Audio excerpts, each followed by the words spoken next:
अगर हम इन वर्गों की बात करते हैं तो हम जातिवादी, और इन जो वर्गों का हक खाते हैं वो राष्ट्रवादी। हम पिछड़े दलित, दर्दमंद और जरूरतमंद की बात करें तो जंगल राज वाले, और आप इंसान से इंसान को लड़ाओ, नफरत पैदा करो तो आप मंगल राज वाले। वाह जी वाह। इस देश का हर दूसरा आदमी ओबीसी है, लेकिन क्या यहां बैठा हुआ हर दूसरा व्यक्ति ओबीसी है? मंडल कमीशन लागू होने के 28-26 साल बाद भी आज ओबीसी विश्वविद्यालयों में क्यों नहीं है? केंद्रीय विश्वविद्यालयों में कितने कुलपति ओबीसी हैं? कितने एचओडी ओबीसी हैं? इन्होंने एक नया फिल्टर लगा दिया है, एनएफएस, नॉट फाउंड सुटेबल। देश के हर दूसरा आदमी ओबीसी है और इन लोगों को एक काबिल ओबीसी नहीं मिलता। क्या इस देश के सार्वजनिक उपकरणों में ओबीसी निर्णायक पदों पर है?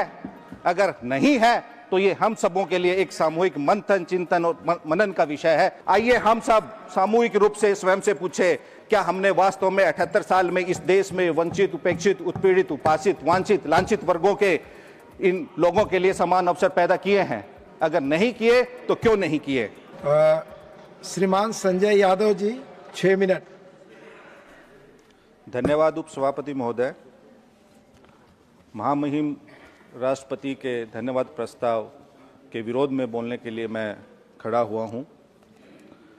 उपसभापति महोदय, महामहिम राष्ट्रपति ने अपने अभिभाषण में सामाजिक न्याय का जिक्र किया। हम सब जानते हैं कि भारत का संविधान हमें समानता की गारंटी देता है। फिर भी ये दुर्भाग्य है कि आज देश का एससी, एसटी और ओबीसी और इन वर्गों के लाखों लोग आज भी व्यवस्थागत रूप से अवसरों से वंचित हैं। उपसभापति महोदय, हम कबीर साहब के अमर देशवा और संत रविदास के बेगमपुरा की परिकल्पना तथा धन्ना भक्त, नामदेव छिपा, सेन भक्त, संत दादू पलटू, संत शिवदयाल शालिग्राम के सौहार्द, न्याय, समता के दर्शन और वैचारिकी को मानने वाले लोग हैं। अफसोस है कि आज देश के करोड़ों वंचित, उपेक्षित, उपहासित, उत्पीड़ित, वांछित, लांछित लोग और इन लोगों के लिए सामाजिक न्याय एक सपना बन के रह गया है। आज शोषक और शासक दोनों ही सामाजिक न्याय की बातें कर रहे हैं, सामाजिक न्याय की भाषा का प्रयोग कर रहे हैं। शासक सामाजिक न्याय की बातें अपने विशेषाधिकारों और अपने हितों की रक्षा के लिए कर रहे हैं, न कि वंचित वर्गों के उत्थान के लिए।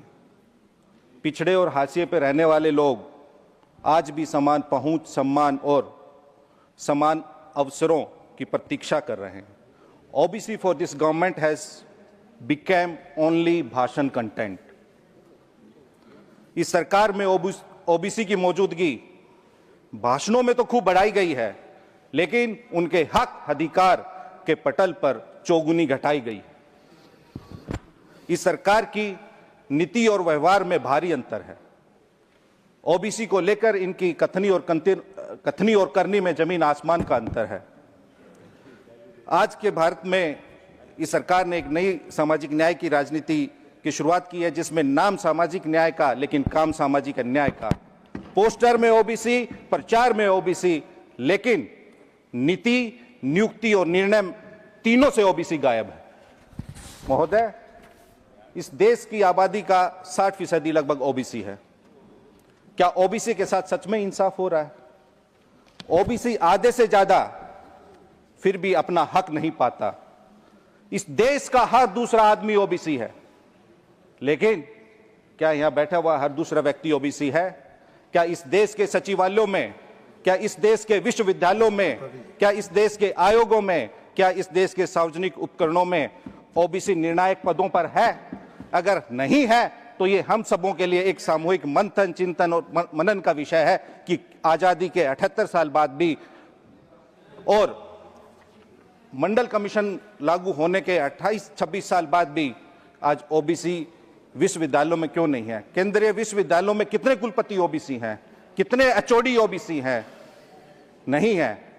यूजीसी की अपनी रिपोर्ट है कि पिछड़े ओबीसी विद्यार्थियों पे ओबीसी आप अरे 10 साल पहले नहीं थे तो क्या आप भी वही आना चाहते हैं जहां 10 साल पहले थे? संजय जी, आप 10 साल पहले यहां आए हैं। महोदय, ओबीसी को मिलने वाली 9 लाख नौकरियां उन्हें नहीं दी गई है। अगर आप ओबीसी बैकलॉग की बात करेंगे तो 9 लाख से अधिक ओबीसी बैकलॉग है। 26 साल मंडल कमीशन के लागू होने के बाद भी आरक्षित कोटे की, ओबीसी आरक्षित कोटे की 7% वैकेंसियां खाली हैं। क्यों खाली हैं? आप जवाब दीजिए इस बात का। कौन बेईमान है जो ओबीसी को उनके हक और उनके अधिकार से वंचित कर रहा है? इन्होंने एक नया फिल्टर लगा दिया है, एनएफएस, नॉट फाउंड सुटेबल। देश के हर दूसरा आदमी ओबीसी है और इन लोगों को एक काबिल ओबीसी नहीं मिलता, सुटेबल नहीं मिलता, इनको कोई उपयुक्त नहीं लगता। कौन लोग हैं वो जो ओबीसी को एनएफएस घोषित करते हैं? महोदय, उन लोगों की सामाजिक पृष्ठभूमि देखनी चाहिए, उन लोगों की जांच करनी चाहिए सामाजिक पृष्ठभूमि जो लोग जन्म से अपने आप को श्रेष्ठ समझने के अहंकार में पले बढ़े हैं, जो अपने ओबीसी को अपने से नीचे को तुच्छ मानते हैं, उनको लगता है कि सब लोग एनएफएस हैं।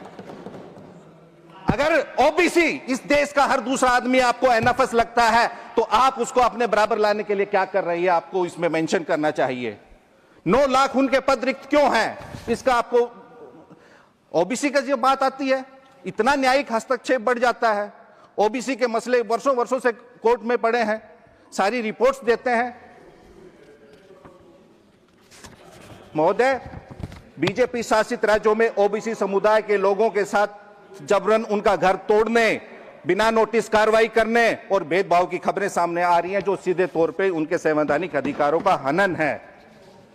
शासित वर्ग, विशेष रूप से पिछड़े, दलित और वंचित अभी भी न्याय की प्रतीक्षा कर रहे हैं। न्याय की राह अभी दूर दूर तक नहीं खुली है। दिखावटी उपाय तो किए जा रहे हैं, लेकिन शिक्षा, स्वास्थ्य, सेवा और रोजगार में व्याप्त गहरी असमानताएं अभी भी उलझी हैं। आइए हम सब सामूहिक रूप से स्वयं से पूछे, क्या हमने वास्तव में 78 साल में इस देश में वंचित, उपेक्षित, उत्पीड़ित, उपासित, वांछित, लांछित वर्गों के इन लोगों के लिए समान अवसर पैदा किए हैं? अगर नहीं किए तो क्यों नहीं किए? जवाब है नहीं। हम अगर इनकी बात कर, महोदय मैं अपनी बात खत्म कर रहा हूं, अगर हम इन वर्गों की बात करते हैं तो हम जातिवादी, और इन जो वर्गों का हक खाते हैं वो राष्ट्रवादी। हम पिछड़े, दलित, दर्दमंद और जरूरतमंद की बात करें तो जंगल राज वाले, और आप इंसान से इंसान को लड़ाओ, नफरत पैदा करो तो आप मंगल राज वाले। वाह जी वाह। यह लड़ाई केवल ओबीसी की समान प्रतिनिधित्व सुनिश्चित करने के लिए नहीं है महोदय, बल्कि यह सामाजिक गतिशीलता और गरिमा, समावेश और एक ऐसे भविष्य के लिए है जहां कोई भी हमारा साथी चाहे किसी वर्ग का हो पीछे ना छूटे। आप समय देने के लिए महोदय बहुत बहुत धन्यवाद।